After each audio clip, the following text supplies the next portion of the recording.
Shabbos because it's 6:30. Let's get in our seats and let's have the band kick it off. Here we go. Good Shabbos, everybody.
Right, so those of you watching online, welcome to Beit Teshuvah Online. This is about celebrating recovery tonight with a big Jewish flair to it.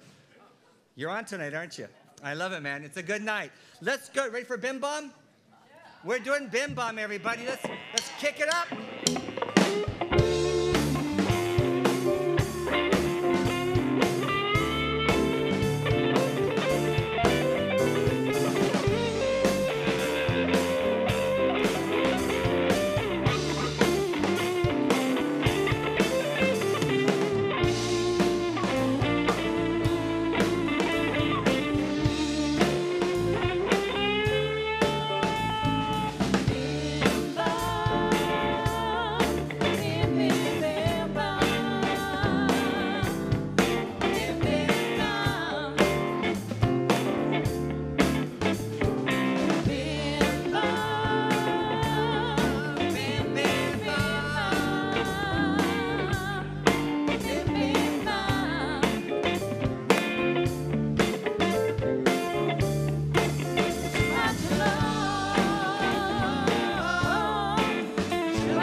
Good Shabbos, everybody. So, on behalf of Rabbi Mark and Harriet, who are still on a wonderful vacation, I'm hoping out there in the desert, that we send greetings to all of you and a good Shabbos to all of you.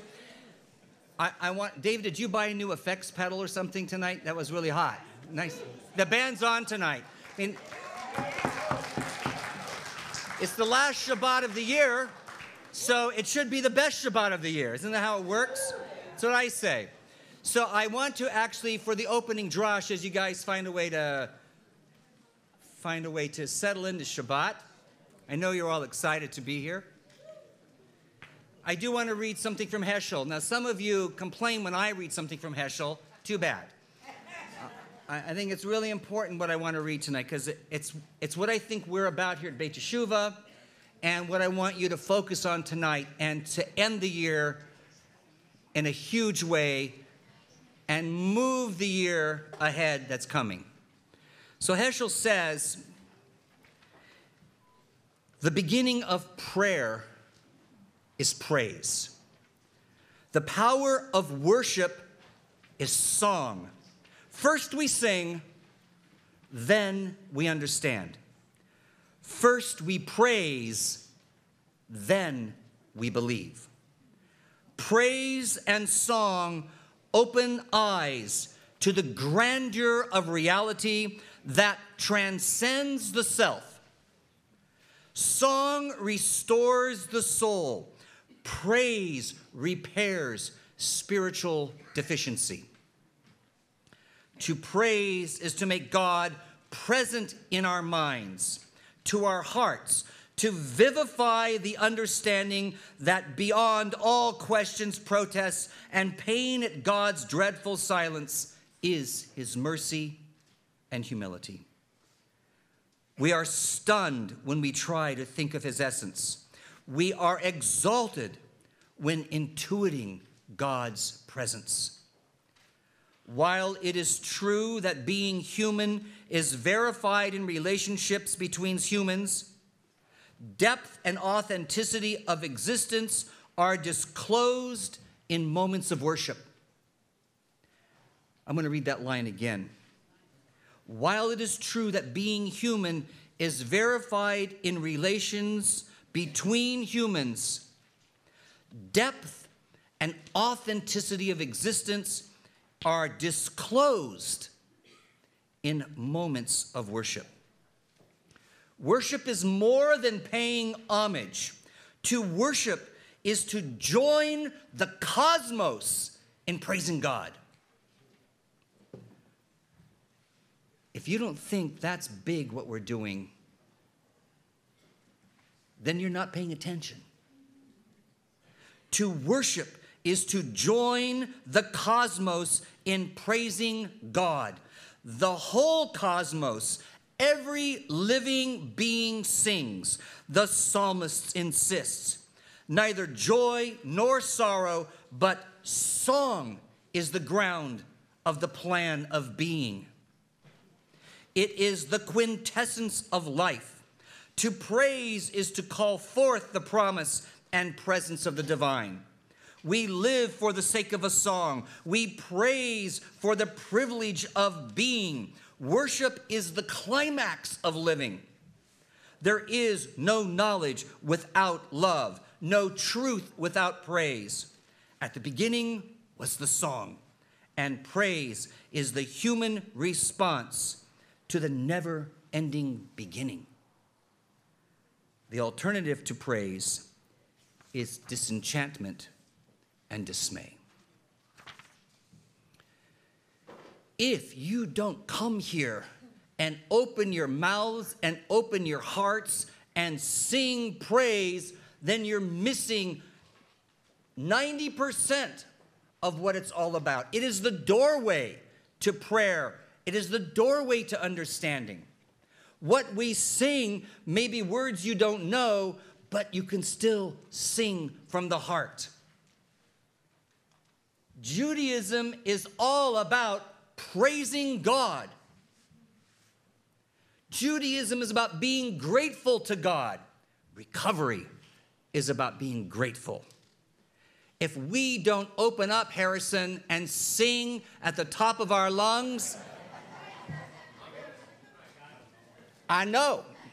And so you're going to sing, and Zach's going to sing, and Josh is going to sing, and you're going to push it from the back. And if we can't make this building shake with our praise tonight, we're missing what it means to be alive. We're missing what it means to be in recovery, because recovery is what we are about, and celebrating recovery is what we are about at Beit Teshuvah. Shabbat Shalom, everybody.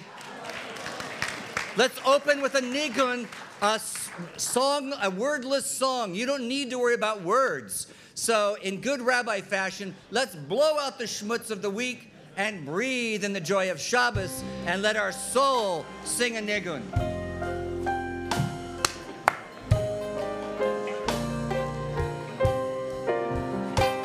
Here we go.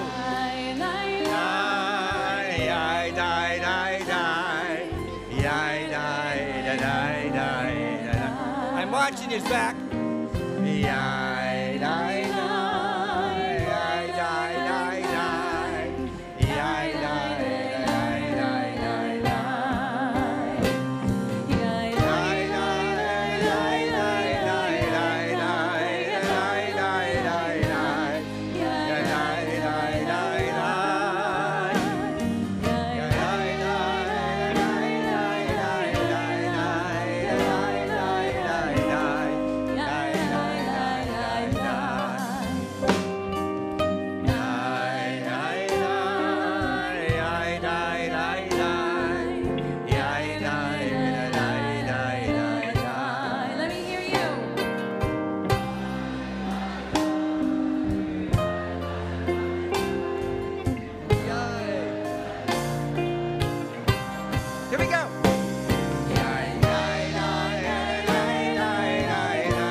Rabbi Heschel was an academic, but he was also a Hasidic Jew.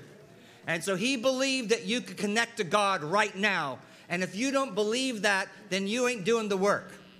So in order to connect to God right now, you got to open up and sing. And so let's do it with Shalom Aleichem, because that's what's next. Here we go.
Nice, nice.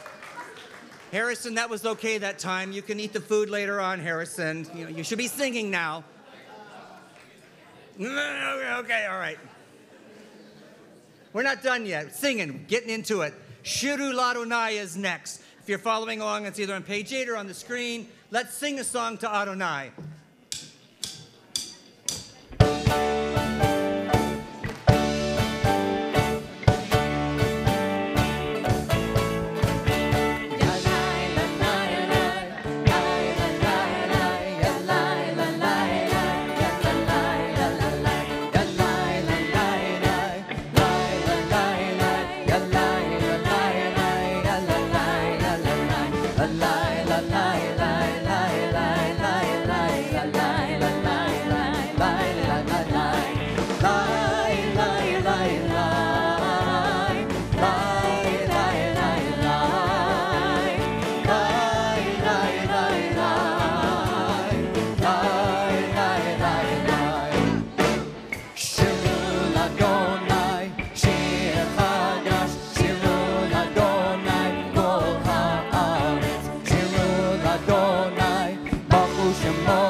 It's Shabbos here at Beit Teshuvah.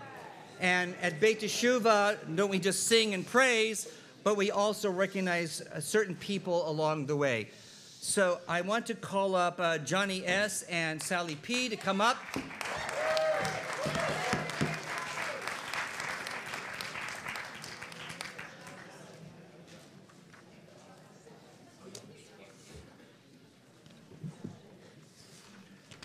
So one of the things that we do at Beit Teshuvah when people have completed the program here, we do what's called kadima.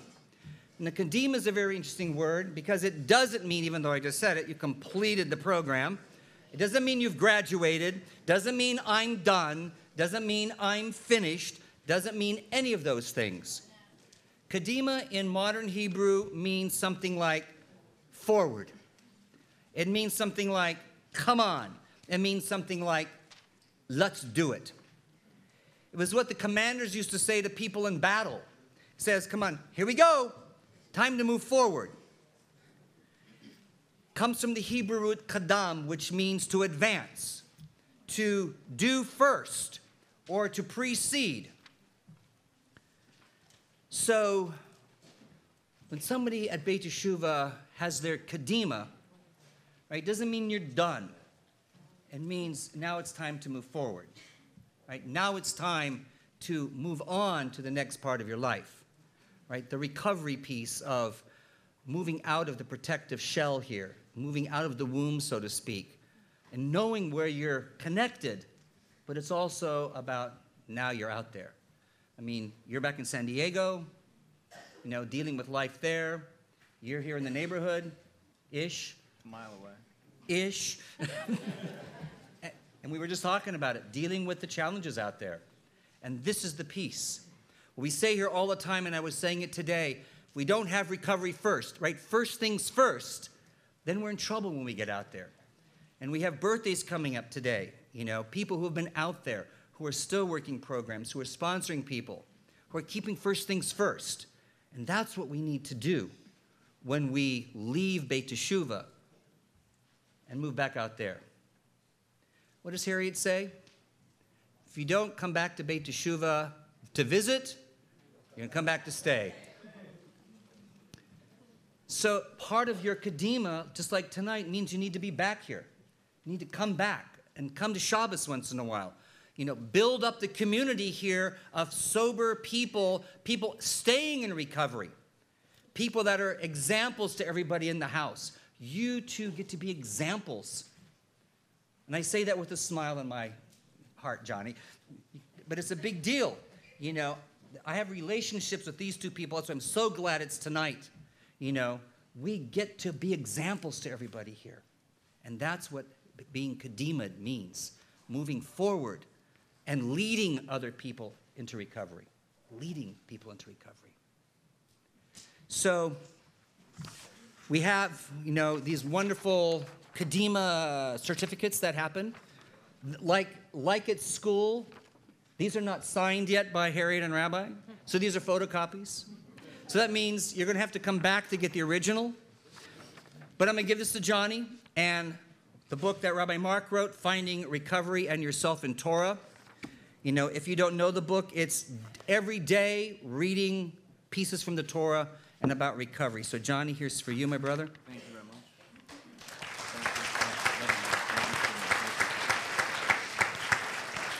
And Sally, here's yours. You get the same book because you get to stay in recovery in San Diego also. All right, we'll do. And so one of the things that we do, and I'm going to ask all of you to do this a little differently than maybe Rabbi does it, but Cantor's going to sing the priestly blessing for them.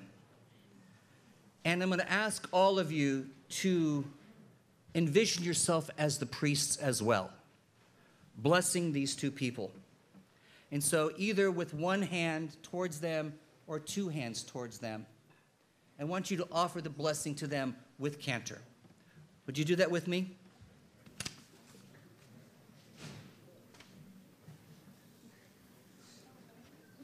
May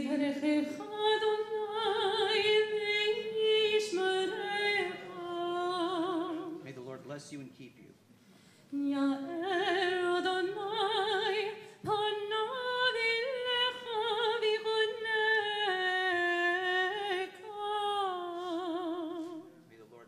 Shine upon you and be gracious unto you. May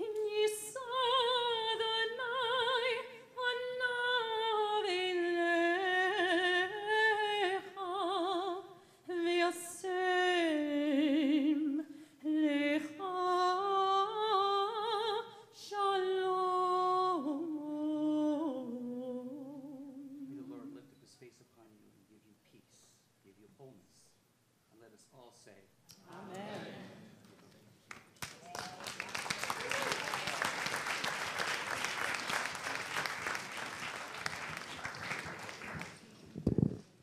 That gives me, such nachas, really, I'm telling you. I love that, especially those two for tonight for me. But it's a time to do tzedakah and teshuvah now. So if I can have, for tzedakah, please, can I have Emma B., Aaron M., Harrison M., Devin K.N., and David P.F. come up over here. Remember, tzedakah is, the rabbi talks about all the time, it is a holy act. It is an act of righteousness that we do. And we do tzedakah here on Friday nights in order to help defray costs, to make it more fun for the residents. And so we always want to have opportunities to do tzedakah here at Beit Teshuvah. So when they come around, please give graciously to the house. What we also do here while that's going around, we also do teshuvah out loud. We do teshuvah and gratitude out loud here. So if I can have Stacy C. come up for the microphone.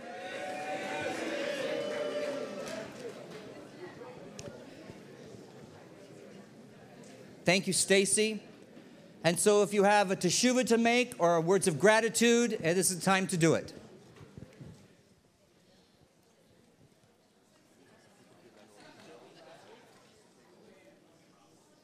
Oh, I have to go here first.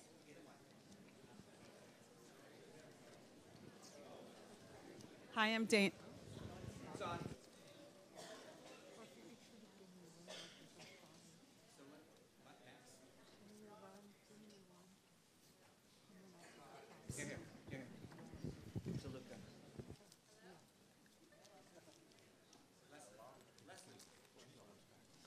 check. Nope, there we go. Check. When you get the microphone, that's what I'm saying, Leslie. When you get the microphone, don't touch it. Don't touch buttons. Don't touch it. Just hold it like this. Levitate it. Go ahead. Okay, I'm Dana Gash. I am a very grateful member of this community. I just want to, we'll give a shout out to both birthdays, to Ace, who has come a long, long way, and Jeremiah, who's so warm, great. I also want to give a shout out to the Kadimas, to Johnny, congratulations, and especially to Sally. So Sally, I have to tell you, she was one of my 2 walking partners for the marathon. And I somehow at the very end, I had run up to do something, I don't know what, and I turned around to run back to her at the very end. She was limping. She was like sideways. She was not straight. She was sideways. I didn't know it. We were walking together the entire time. She never uttered a single word, not a complaint, nothing. She was obviously in a lot of pain. I am never going to forget that, Sally, and I believe in you because you could do that. You can do anything, and you're going to fly. And I'm so happy for you, so happy. That vision of you, like Quasimodo, I got it forever. You go, girl. Don't touch your button.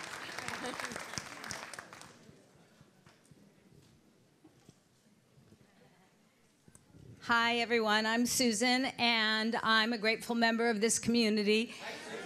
Hi, everybody. And community is really what this place is about. And over 3 years ago, I started coming here. My community has been the Al-Anon people, as I've mentioned before. Many of you are here tonight. And I knew that for my son, he needed a community too. He just didn't know it yet. And this place really has been a community for him wherever he is. There he is. Hi there, honey. And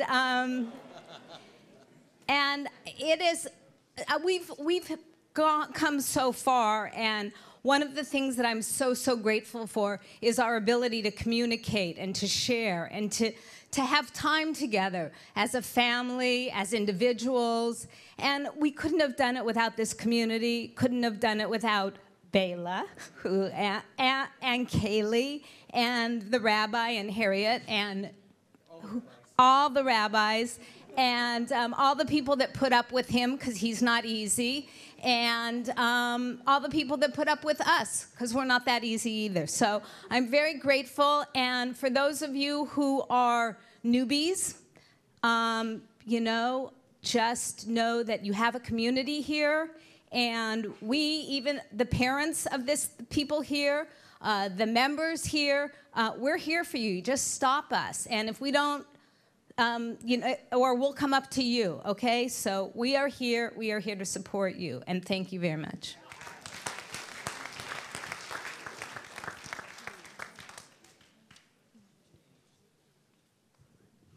Hi, I'm Amy, a grateful member and resident of this community.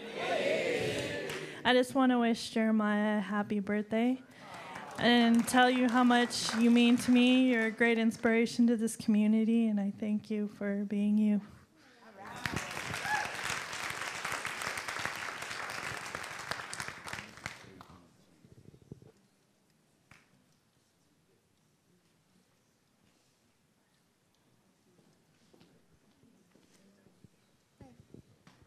Hi, I'm Sally, and I'm a grateful member of the community. And I have to say something, of course, tonight, but I definitely am full of gratitude for everything that this place has provided for me. It's given me the time to find peace of mind in my head. And Rabbi Mikhael, you've always been there for me, and you've really meant a lot to me, and still mean a lot to me. And Laura on the piano, you've meant a lot to me in my recovery, and everybody here, Dana and Elizabeth that I was able to walk with in the marathon, and you know, everybody here. And I just wanted to let everybody know that this has been a great place for me, and I'm sure it's going to be a great place for the new people that are coming in here. And it's just really giving me the time to really rediscover a lot of different things about myself. So thank you.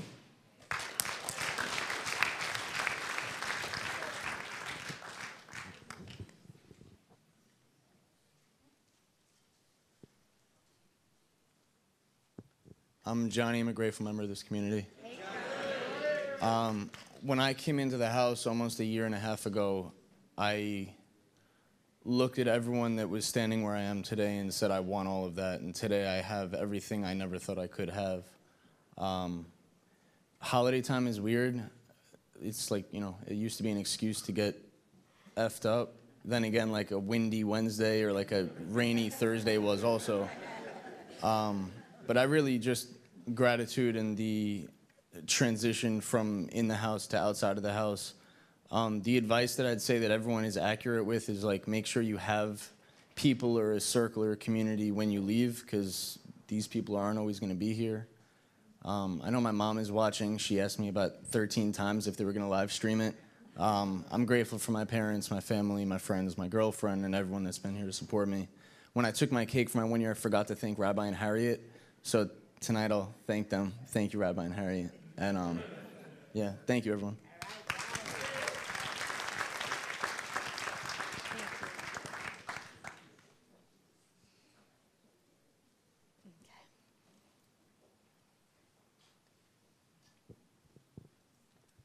Hi, I'm Cynthia, a grateful member of the community. Hi. I just want to say happy birthday to my friend Jeremiah. He's got a beautiful soul and one of the hardest working people I've ever seen. So congratulations, you made it to your first.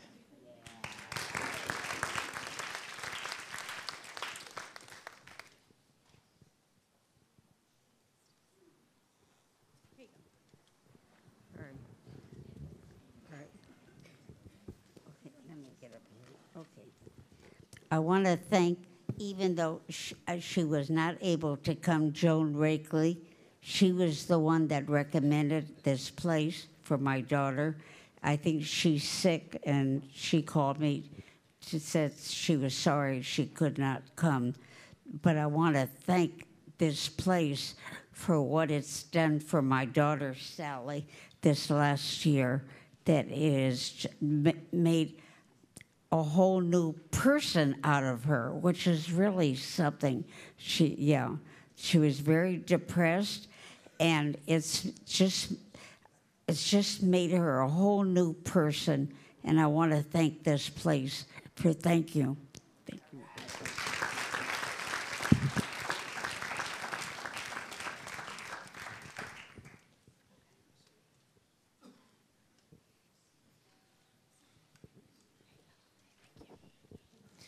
Hi, I'm Pamela. I'm a grateful member of Gamanon. I'm actually from the San Diego community, so I thank you for welcoming me and welcoming my son on his first birthday and being there for him and supporting him as he returns the support to you. And I'm just so proud of you.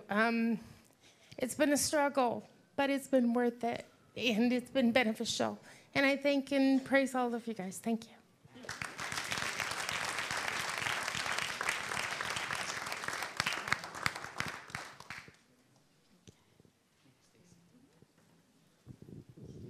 So happy birthday to all the birthdays. And, you know, it's a time that Rabbi would say, you know, all of his gratefulness to Harriet. But let's take a moment here at the end of the year to actually, for all of us, to say thank you to Rabbi and Harriet for having the vision of this place, for all the people that work here so that they make this place run day to day, the nuts and bolts of this place. So all of you that are sober, are doing birthdays, or having a kadima, you know that this place runs on the backs of all the people that are PFs and counselors and all the staff here. It's a big deal. So if you haven't said thank you to all of those people, including Rabbi and Harriet, let's say thank you right now. Thank you. Yeah, it's a great way to start the year, to end the year that way, to live in gratefulness. And you said it something also that was very important. You said, just like we supported him, that he is now supporting us. That's what we were talking about today, residents, the reciprocity of generosity, right? You're given something, so give something back. Right? You're given something, so give something back. And I don't remember who said it today. Maybe it was Rick that said it. But it's not about having an expectation to give something back. It's about having an obligation to give something back. Having an obligation to give something back to this place for the gift that you've been given. And the gift that's been made possible by the generous donations of lots of people here. And that's a big deal for all of us. So let's be grateful to all those people, and let's end this year and begin the new year also with an attitude of gratitude, the reciprocity of generosity. I'm feeling like Don King all of a sudden. So having said that, let's do an original song here. Everything Matters. Laura, Nate, and Rachel are all doing it in the band, okay? Glenn, whose song is this? Laura, your song? Nice, here we go. It's Laura's song.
Yeah.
Here we go.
Whenever we do that song, it always feels like there's a need to do another song after that because we're in the mood.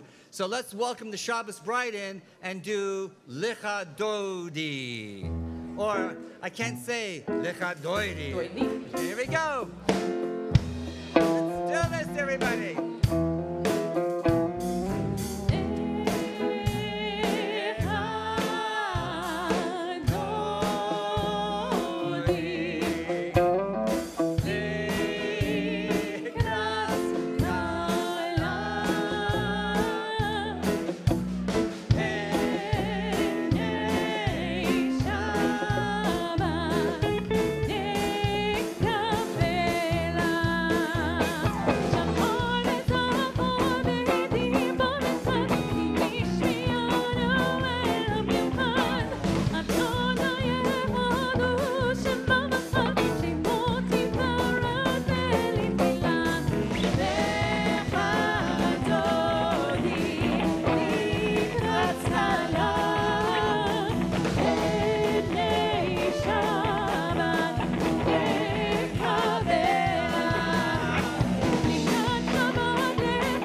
blessing over to the entrance, and we welcome the Shabbos bride as Cantor leads us.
It's Shabbos at Beit Teshuvah. So let me have the birthdays come forward to light the Shabbos candles. Nate, would you do me a favor and just dim the lights a little bit?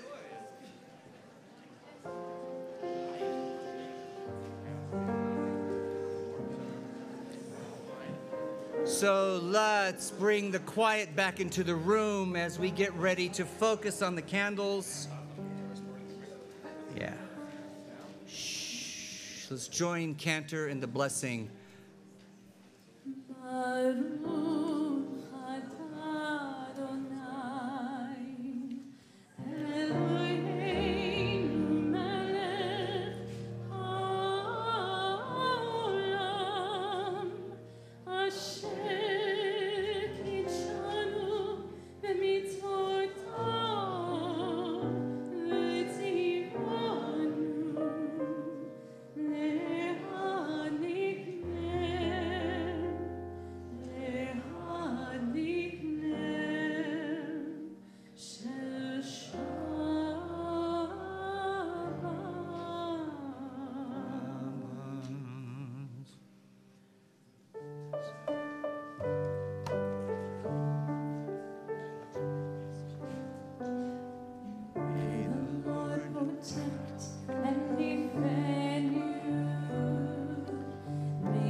Thank you, everybody. So in the Torah, we begin the book of Exodus, the book that begins with the slavery of the children of Israel in Egypt. And then later on, as the weeks to come, we'll talk about the escape from slavery.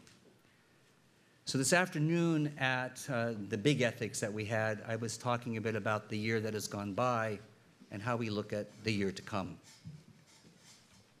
So in preparing for tonight, I went a bunch of different ways. I'm not sure what I wanted to talk about because there's so many different things to talk about. And so what I found as I was looking around, I found an article from back in December of 2016 that was a workshop in which Pope Francis addressed the failure of the war on drugs and the need for more addiction treatment programs.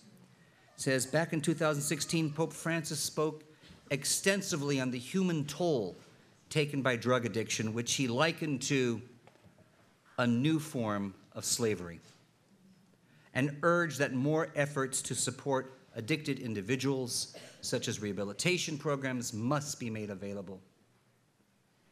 He placed no blame on a single cause for addiction, citing instead a variety of factors from family history and social pressures to undue influence from traffickers.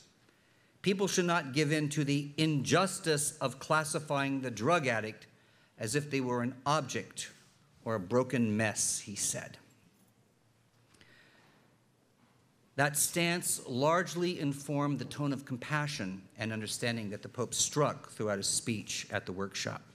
And he cautioned against punitive measures and attitudes towards addicts, citing that each person struggling with substance abuse has a different personal history which must be heard, understood, loved, and as soon as possible, healed and purified. To achieve that goal, he suggested greater emphasis must be placed on programs that support health, family, and education. So I want to share a few paragraphs, if I may, from the journal of Susan Burroughs and her daughter, Hannah, a teen suffering from addiction. Let me start with Hannah in treatment. And she writes, well, fuck my life. I'm in a wasteland with a bunch of messed up street urchins who are so bored that they want to fix me. I look at this bunch of hobos and whores and know they have nothing to teach me. They are dirty, they stink, and they are meaner than hell. At least they're mean to me. They seem to like each other just fine. They sit near the fire in the freezing Utah desert and chat away like they're at some fucking Girl Scout jamboree, watching me on the edge of camp with sideways glances, all smug like I'm carrying Ebola and they have the cure.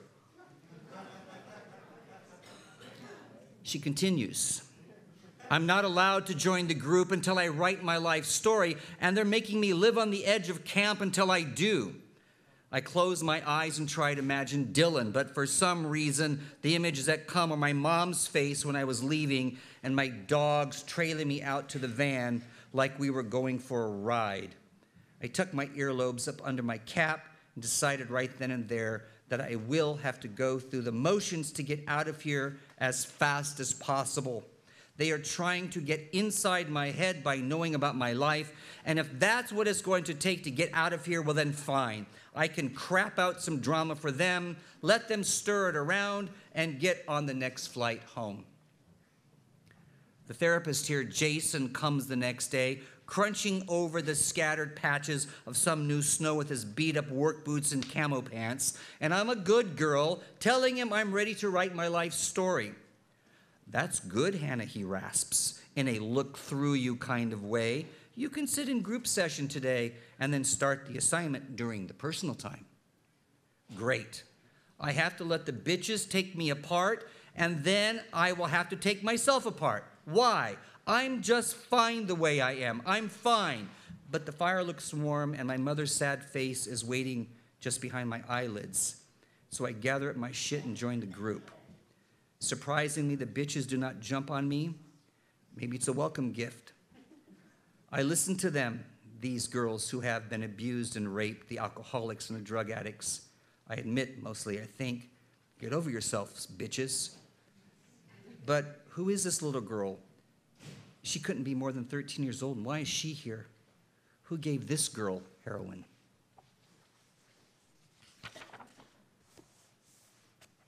But then Mom writes, let me tell you what people don't understand about having a child in treatment. Everything I see, hear, and do is filtered through a lens of frustration, failure, and shame. I see a mother and daughter bantering, casually arm in arm, and I wish, I yearn, I beg God to let me have that, or at least let me remember a moment in my past when I had it. But the memories don't want to come because my mind is filled with despair over our family situation and the need to be practical, to deal with our daily issues of finance, therapy, and a second child's needs. Wearing my despair on the outside is a luxury, an indulgence that does not serve me or my children. I move forward every day because the place I am is a very bad place, and the place I was before that, bad things happened. It was good, but it doesn't exist anymore. That mother doesn't exist. She was a bad mother. Look what happened. Look at that sweet child of the past. She's gone, dead, evolving into something else, someone I don't know yet, except I know that I love her. Hannah's taking a moral inventory of herself right now. And since we told her we would do everything with her, we take one of ourselves too. I'm surprised at the ugliness I uncover. It doesn't match the person I think I am. It's little things that hurt no one, like taking the largest slice of cheesecake or allowing a cashier to underring a purchase. But big things too, like judging people by their appearance or their success and being petty with people. I hang my head at the biggest failing of all, my failure to keep my daughter safe. The times I gave in to her because I was too worn out to fight with her. I try to soothe myself in the face of my discoveries by eating, but my waistband reminds me that that strategy doesn't work. I try drinking, but it works even less, the alcohol watering my budding self-loathing instead of killing it. And I push the bottles back into the deep recesses of the cabinet they came from. Is it very important to always think moral thoughts? I like to think it's more important to do moral things. I'm suspicious of my justification and measure it against my new stinking thinking ruler. I can't take it anymore, and so for now, I tuck my self-discovery away too, in a place nobody can see, along with my pain and outrage at my family situation. We are all hurting in our corners, licking our wounds. Paul's in his office downstairs until it's time for bed. Camilla is silent, still assaulted by Hannah all those miles away. I sit in the therapist's office, disagreeing with her observations, providing dishonest responses to her questions, my distrust heavy in the air. Yes, I'm fine, I tell her with a smile, glancing at the clock. She sweeps her styled hair out of her face with a manicured hand and suggests a behavior chart for my emotionally injured daughter. You need to hold Camilla to standards of your choosing, she proclaims. You need to be tough. There should be consequences for her failings. I nod at her. I'll think about it. She spends some time explaining methods that have worked for other families with much smaller problems than ours, and I grimace and I squirm with impatience, watching the clock hands and keeping my thoughts to myself. I have a kid in treatment. Don't try to make me smile or feel better about myself. It took courage, you say. I hear you gave up. Addiction is slavery for the addict and for the family. We don't talk about the families that way often. We're always talking about the addict. But the family is just as much enslaved and suffering as the addict. Addiction is a family disease. Everybody gets it. Everybody is infected. In Exodus, the book is about Surely God has seen the affliction of my people in Egypt. I've heard their cry because of their slave drivers, for I know their pain. And I believe that God knows our pain. I believe that God hears our suffering. And I believe that if we don't open up in prayer and pleading and praise of God, then we're always going to be suffering. There is a way out of this. There is a way out, one day at a time. And the message tells us, I know your pain.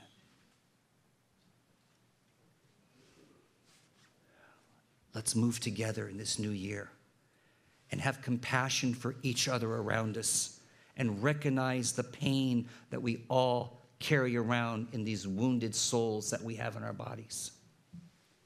Let's acknowledge the suffering of the people around us, and let's not play games anymore pretending we're okay. Because we can be okay, one day at a time. Shabbat shalom, everybody. Stand with me in the cantor as we join together in the Baruch Hu on page 29 or on the screen.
Be seated and stay in the quiet space. Cover our eyes. Listen to your breath. Let's take 30 seconds or a minute of silence and let the room become quiet. That means everybody. And let's listen to that heart that beats inside. Let's listen to the hearts that suffer next to us. Let's become conscious of the really deep listening that we are asked to listen for.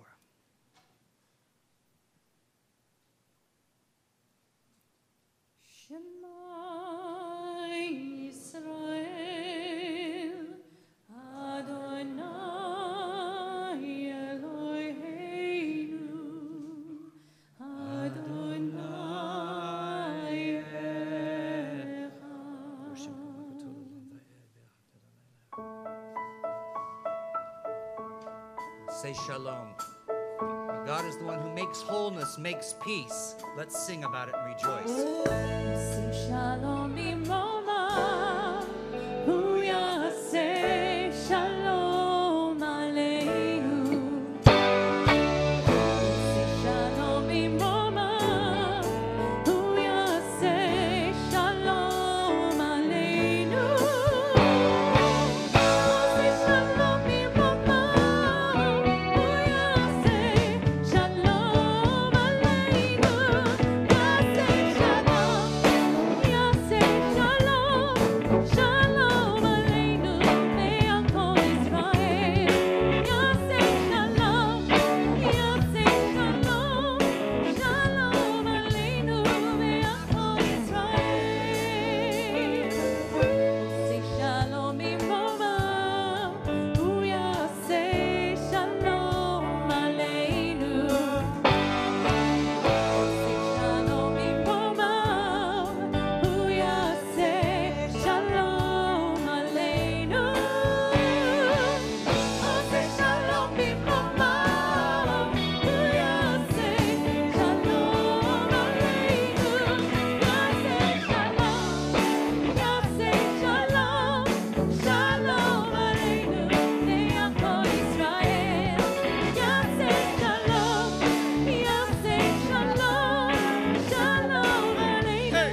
Said Joseph, like rabbi from prison to the throne. Now I'm at the shuv and I found my way home. Joseph, like rabbi from prison to the throne. Now I'm at the shuv and I found my way home. 30 years ago, Harriet had a dream, a visionary like Martin Luther King, trying to see the content of my king, trying to see my divine being, standing in radical amazement. On my knees bent, standing not a day spent, without my mind thanking God for this pavement. And I'm loving life and amazing. Discover my purpose and finding my passion. I'm living this life and it feels ever-loving. Live in abundance, no need for no ration. Switched up my blessing like Ephraim Manasseh. Woo! God say shalom, shalom, hallelujah, for Israel. God say shalom, God say shalom, shalom aleinu, ve'al kol Yisrael.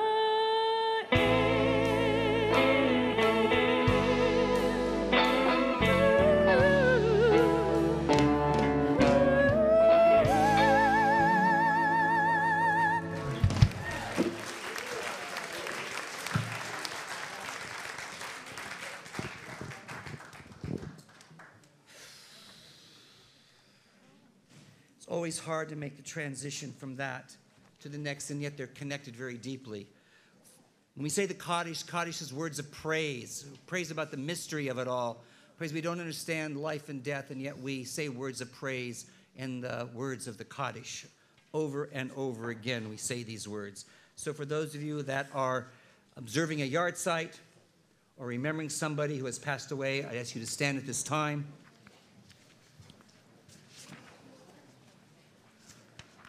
If somebody is standing by themselves, please find them and stand with them. We don't stand alone at Beit Teshuvah.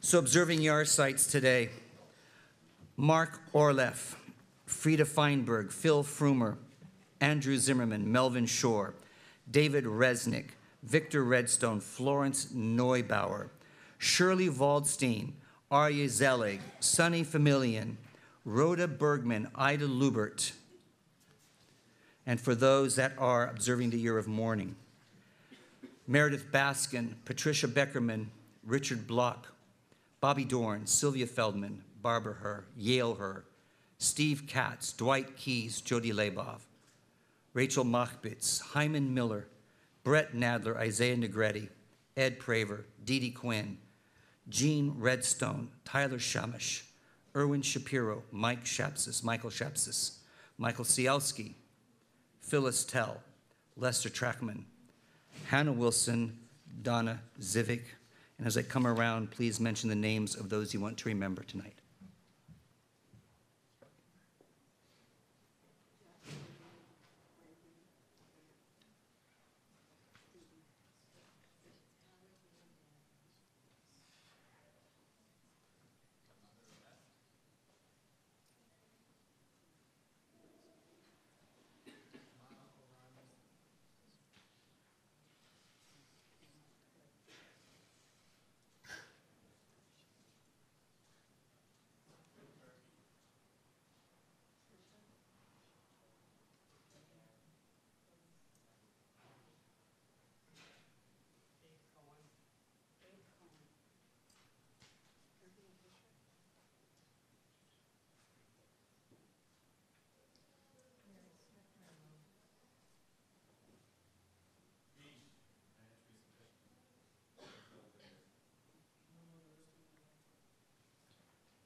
Were there any other, excuse me, were there any other names to be mentioned?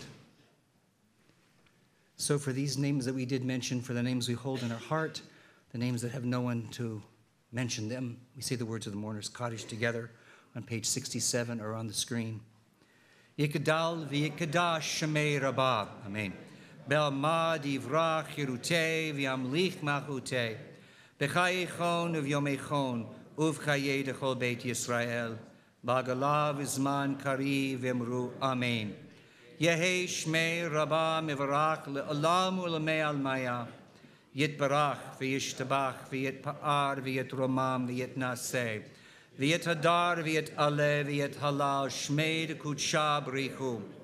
Le'ela min kol birchata v'shirata tushbechata v'nechamata da'amiran be'alma v'imru. Amen. Yehi shlama rabba min shemaya v'chayim aleinu ve'al kol Yisrael v'imru. Amen. Oseh shalom b'imromav hu ya'aseh shalom aleinu ve'al kol Yisrael v'imru. Amen. May the Holy One who gives comfort to all give comfort to those who remain and are still mourning, and let us say, Amen. So it's time for birthdays right now. So if I can have the birthdays come up, please. We need to do, you know the birthday blessing? You know what you're doing now? No, never. I'll help. Thank you. All right, 57. All right, you guys are going to read here. Ready? 1, 2. O Lord, my God, I cry unto you, and you did heal me. O Lord, you saved me from the peril, kept me alive. Baruch atah Adonai, Eloheinu melech haolam, hagolomei l'chayavim tovot she'melech kol tov.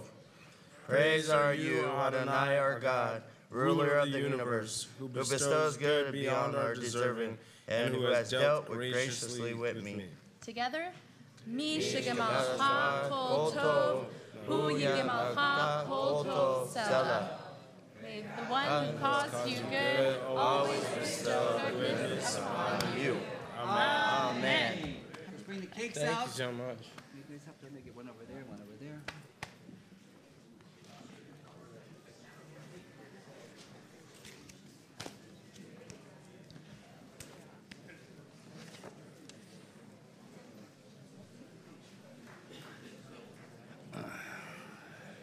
So big happy birthday, everybody. Cantor Nate, let's lead us. Here we go. Happy birthday to you. Happy birthday to you. Happy birthday, dear everyone. Happy birthday to you. Keep coming back sober.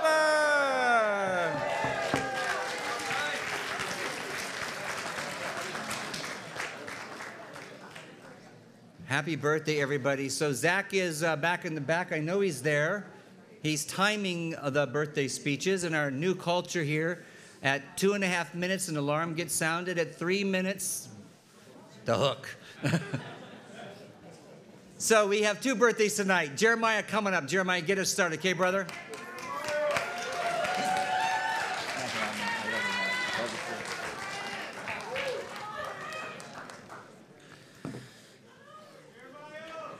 Good evening, guys. Ready for a new year? So I did a speech. I wrote it out. I sent it to my therapist and my spiritual. And anyways, it was kind of lengthy. Some of what I'm going to talk about is in there. But something told me and someone told me to just speak from the heart. And I'm going to do that. But, see, I wrote that out. No. But anyways, Monday was 1 year without placing a bet. I've been in sobriety. Oh, I'm Jeremiah, a grateful resident and a member of this community. Jeremiah. So about 8 to 10 years of my life, I've been through addiction with drinking and using and also gambling.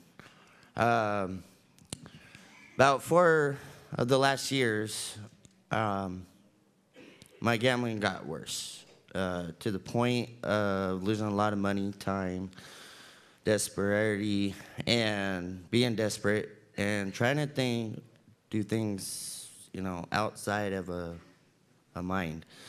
I burned bridges, I lost time, lost money, and lost hope.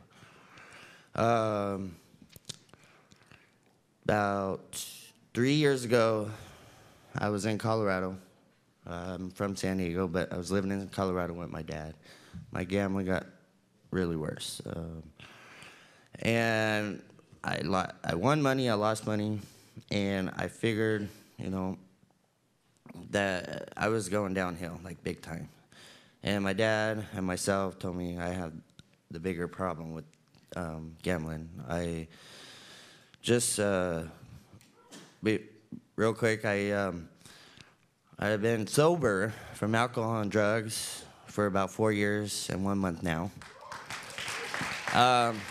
But the gambling has been the hardest for me.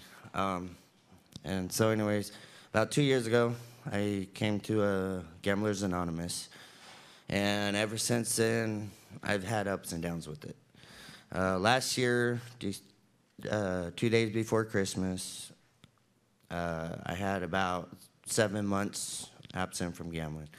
I got in my self-will again and saying, you know what, screw life. And I went out. I took $100, relapsed on the $100, and got almost up to $1,000. Thinking that it would work, and it didn't. I burned bridges, like I said, and just burned a lot of stuff, even with myself. 3 days after I did that, someone gave me hope and gave me a number to call this place, Beit Sheshuva. And I called. I called for about 5 months.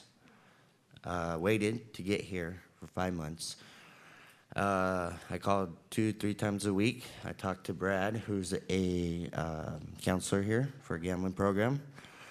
And he gave me hope and told me go to meetings, to talk to your sponsors, stay with your support. So I did that. And I'm on time, but just make this real quick. I waited, and then I finally got here. And I was so thrilled because I was giving up. And I was so excited because I heard about this place. So I came in, had my bags, my mom and my sponsor drove me up here, and I was ready. Things that I've learned here is taking time, do all things possible here, and don't isolate. If you have a problem with anything, talk about it. Understand what you're going through. You have help. And when I first got here, someone told me, you matter. And I was like, well, I started giving up and thinking I didn't matter. But now I know I matter. For a long time, too, I always thought, like, I had no problem with money, thinking that money had no value. And I was talking to my therapist saying, maybe I was telling myself I didn't have value. But now I do. Being part of this community has given me hope and strength in moving forward. Real quick, I just want to give thanks to Rabbi Mark, Harriet, for this place, all the PFs, all the staff, You guys helped me out so much and keeping an eye on me. All the residents, even like Johnny and Sally, I'm proud of you guys. You know, I'm gonna miss you, but you're not forgotten. And just keep coming back, you know. I also want to thank my therapist real quick. Think me out, man. Thank everyone, especially my trimming team. And I'll be back.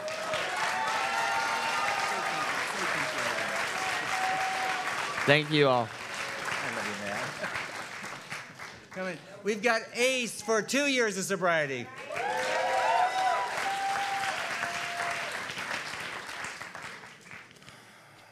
Hey.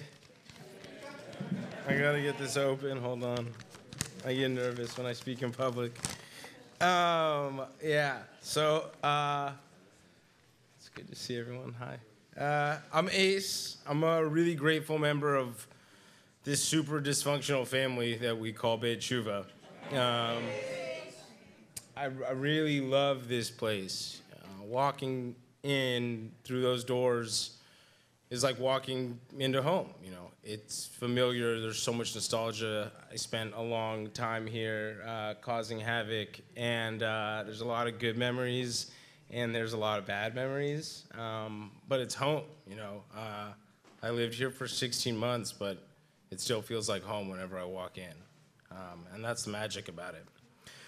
Most people view going to rehab as a low point in their life. For me, it was the best thing that ever happened. I mean, the events that preceded me coming here and the 6 years of opiate use and my bleach blonde kind of Donald Trump comb-over that I had when I came here was not a good look. But coming here was a good look. And I don't think anyone's really stoked to come to rehab. But once I was able to give it a try and shut up and understand that I didn't have all the answers and that it was okay to ask for help, I was open to understanding how different this place was than what I thought rehab was. My second day here, actually, it's appropriate that Mihail is leading tonight. This is kind of when I started to understand where I was. I was still kicking off opiates, and we sit down in an ethics group, and they hand us a piece of paper, and he looks at his deadpan and goes, "So we're gonna discuss the ethics of tossing midgets." I was like, what the fuck are you talking about? He was like, it was literally a story about a midget in Australia going to his rabbi saying, I want to be in a midget toss. I want to get paid to get tossed as a midget. And I'm like, what the fuck does this have to do with me staying sober? Like, what the fuck? But that was Beit Shuva, and it's the craziness. And no, there's no crazy ending to that story. We talked about it for an hour. Like, that was... But like, it's weird stuff like that you wouldn't really expect, and the dysfunction here that makes it work. I think we all come from a lot of dysfunction, and it sort of teaches us how to operate better in that dysfunction. I could literally write a book on how dysfunctional this place is, but it's this loving family that everyone who's a part of it feels so special and feels that connection and that magic that somehow it all works. It comes together. Beit Shuva felt kind of like going to college for me for a second time. The first time I was in college, I graduated with a really expensive piece of paper and a really gnarly opiate addiction. When I graduated Beit Shuva, I left with the most beautiful life I could ever imagine. I learned how to integrate both parts of myself into a complete person and how to live a meaningful life. I learned how to turn friends into family, how to be a loving and present son, brother, and boyfriend. The friends I made here and the staff now feel more like family than some of my blood family does. And we have a lot of blood and extended family, as you can see. But I love you all, and thank you for coming.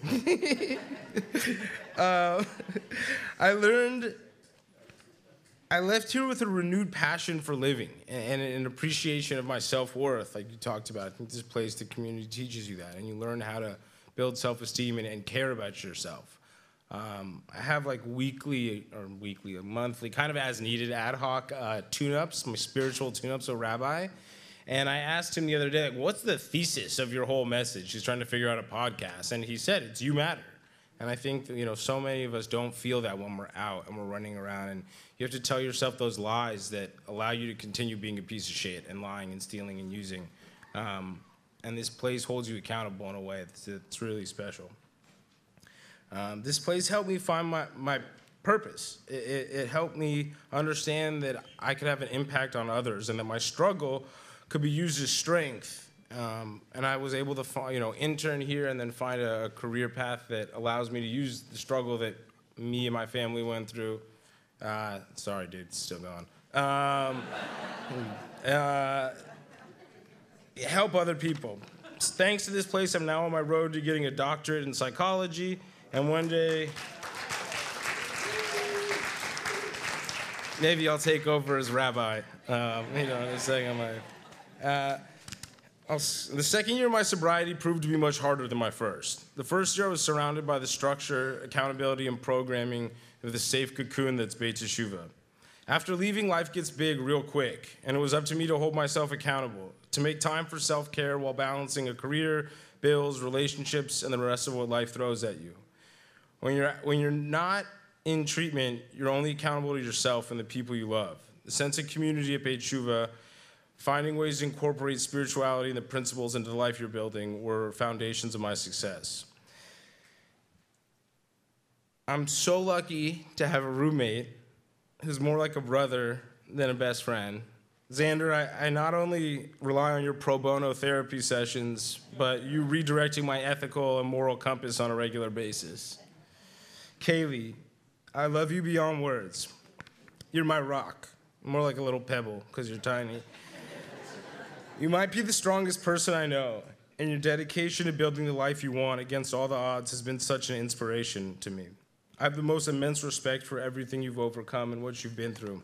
There's no one I would rather explore the world with, and no one else I could imagine sharing my life with. Thank you for enduring my stinkiness and loving me the way you do.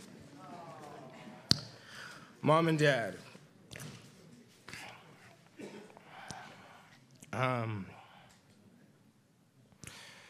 relationship today alone is beyond my wildest dreams, thanks in part to Bela. Thank you for not only supporting me throughout everything, but for the work you have done alongside me throughout the process. The growth we have made together has transformed our relationship into something more meaningful than I think it ever would have been had we not come through here. The benefits alone of our new relationship are worth all the misery I had to endure in order to get here. I'm so appreciative of your love and hard work. Lily, you were the first one to teach this family what it meant to be a warrior and not a worrier. Your strength has been a continual source of inspiration to me and something I aspire to embody on a daily basis. I'm so grateful you decided to move back to LA and voluntarily be closer to the craziness that is our family. But it's the best kind of crazy, and it wouldn't feel right without you. Thank you to everyone here who makes this place feel like home. It's really special.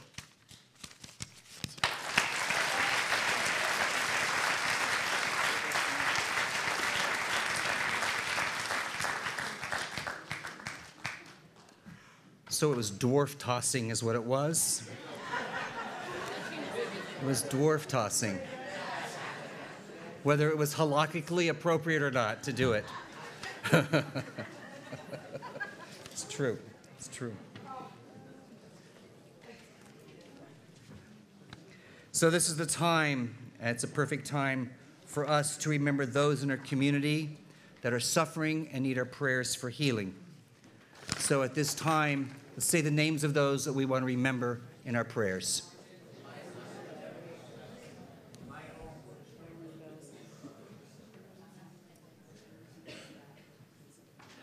For all these names, Mishaberach Avotenu Avraham, Yitzchak v'Yaakov, v'Imotenu Sarah Rivka Rachel v'Leahu Yivarech et HaCholim, El Na Refanala, El Na Refanala, El Na Refanala.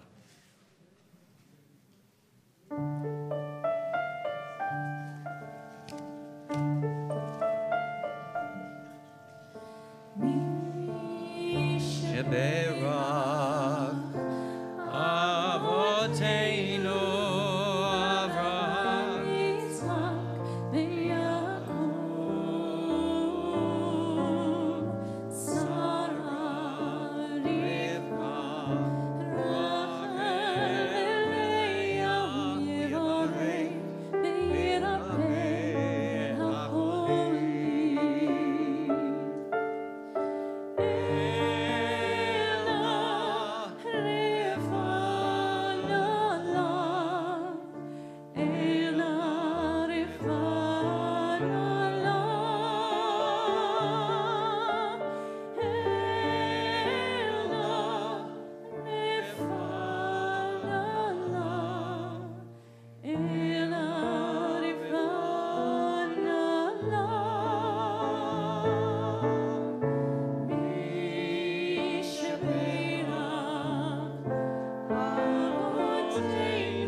So if we can just keep it quiet for a couple more minutes. Thank you very much, Leslie. Keep it quiet for a couple more minutes just for the announcements. Gala's coming. January 20th, Beverly Hilton Hotel.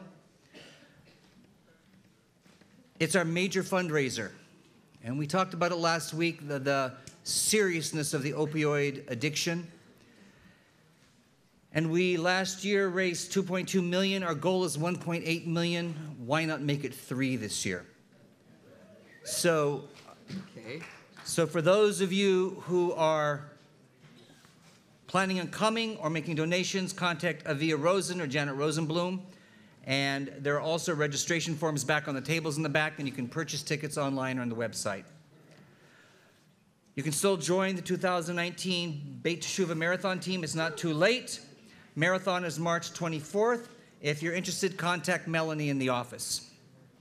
Also, on the back table back there, I have some flyers for those of you interested. As Jews, we're learners, and we're already getting ready to start the spring adult education. It's on the website. We're beginning on Tuesday, January 28th, 7 p.m. in the boardroom, and if we're too full, we'll move in here and kick everybody out. I mean, I would like to have that problem. I will be doing the first month, literally, of the education in January. We're going to be looking at the book of Deuteronomy, King Josiah, and how the Torah was written. And so I invite you to make learning a part of your Jewish education in the spring. It is Jewish education that has kept Judaism alive for thousands of years. So pets and services, we understand and respect the love of animals, but we kindly ask that your animals stay at home during Shabbat services, but we will graciously host all certified service animals only. Dinner following services. Every week after service, we provide dinner for all of our guests. And after you are done eating, we kindly ask that you leave the sanctuary area so that we can have time to get ready for everything. And so we'll do that in a few minutes here. And also there is a bereavement process group for parents that have lost a child due to addiction. Meets every Wednesday night starting at 7. Next group begins January 9th. Contact Darren Fawn in the office. Darren, weren't you here tonight? I thought I saw Darren tonight. She might be in your office. And maybe she's working, so. Sponsors tonight, author Isaac Salzberg. You're sponsoring tonight. Yeah, that's right. It says, I'm going to read it. It says, no Elmo cake this year, but tons of love and appreciation for you and all the hard work you have done and continue to do. We cherish our new relationship more than you could imagine. Here's to another year of continued talk, sharing, laughter, and car rides with the windows open. We love you. Love Mama Bear, Strick, Lily, and Dad. So also, proud of you, Space Jam. Love, Lil. And in honor of Jeffrey Lester, we're proud of your 10 months of sobriety. Much love, Mom and Dad. So that's pretty awesome for all of that. Any other announcements we need to know about? Al-Anon. Do Al-Anon. Tuesday night is Al-Anon, right? 7 o'clock in the women's lounge? Yes. There you go. Al-Anon, important for all the families in here. Please keep that in mind. Announcement, give it please.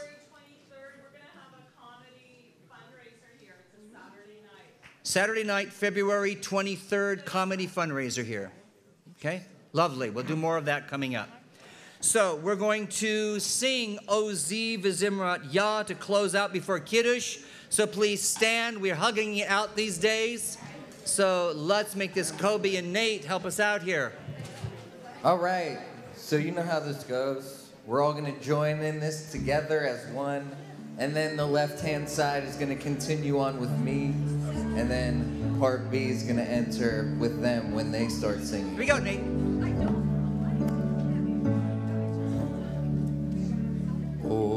Ozi v'zimrat Yah v'yehi li lishua. Ozi v'zimrat Yah v'yehi li lishua.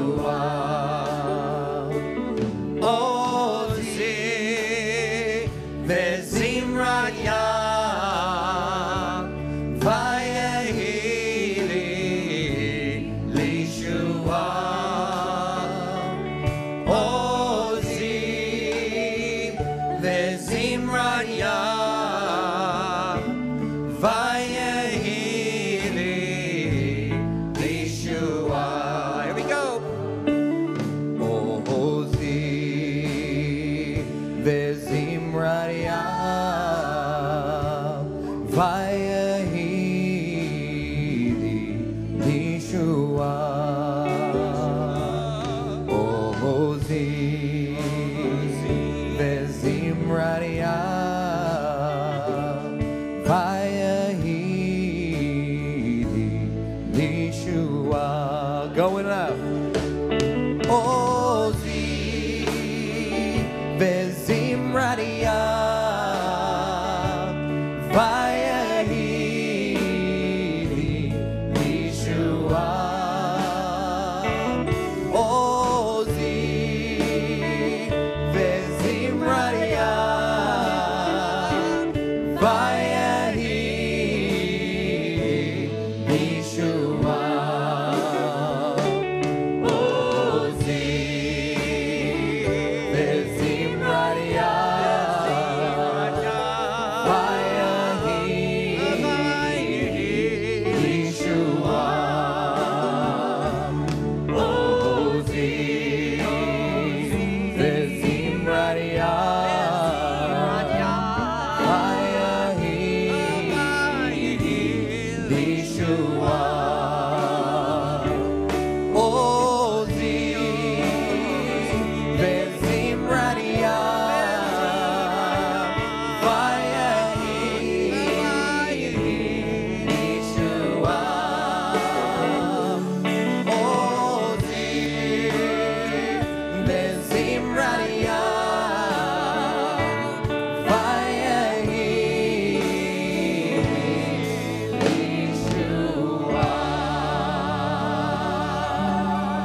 So let's stay standing as we join Cantor in Kiddush. Baruch atah Adonai, Eloheinu melech haolam, borei peri hakafen. Amen. Baruch atah Adonai, Eloheinu melech haolam, asher kiddushanu b'mitzvotav v'ratzavanu, v'shabbat kodsho v'yahavahu ratzon hinchilanu, zikaron lema'aseh bereishit, ki hu yom tehillah lemikra'ei kodesh, zeker litziat Mitzrayim, kivanu v'chata ve'otanu kidashta mikol ha'amim, v'shabbat kodshecha be'ahava u'ratzon inhatanu. Baruch atah Adonai Mikadesh HaShabbat.